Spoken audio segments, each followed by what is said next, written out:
My name is Shari Brodman. I'm a professor at the School of Social Work at McGill University in Montreal.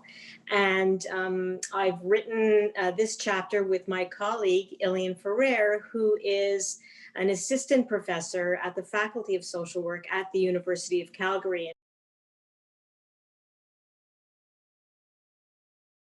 Succinctly, we call the myth, ethnics take care of their own.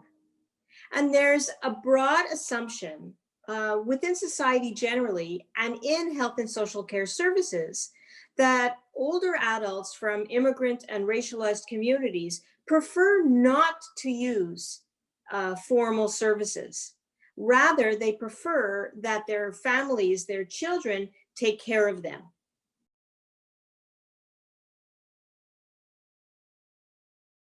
The reason for this is really not simply a matter of choice.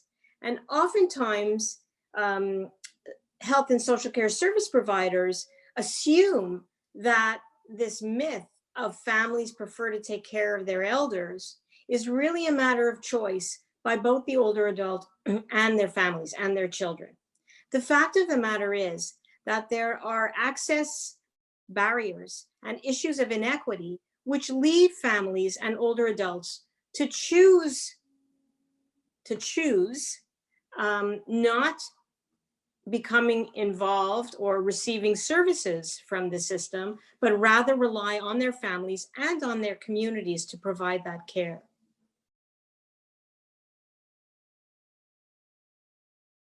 And so when we talk about this myth, we try to break it down and explain why our health and social service network does not have representation of immigrant older people, ethnocultural and racialized minority older people, to the level that we would expect given their proportion in the population. And that's largely to experiences of discrimination that exist within those systems.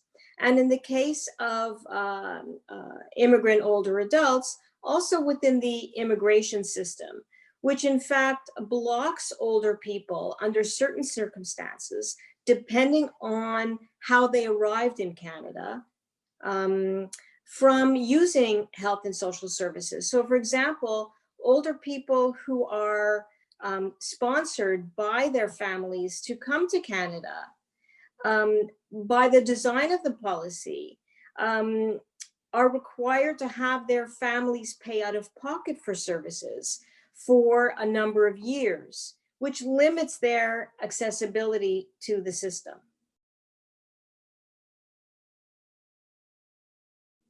Oftentimes, our health and social care service system has not been properly adapted to pay attention to issues of culture and to address inequities, discrimination, racism, and other barriers to care, which limit people's opportunities to receive culturally sensitive, culturally safe, and appropriate care from our health and social service network.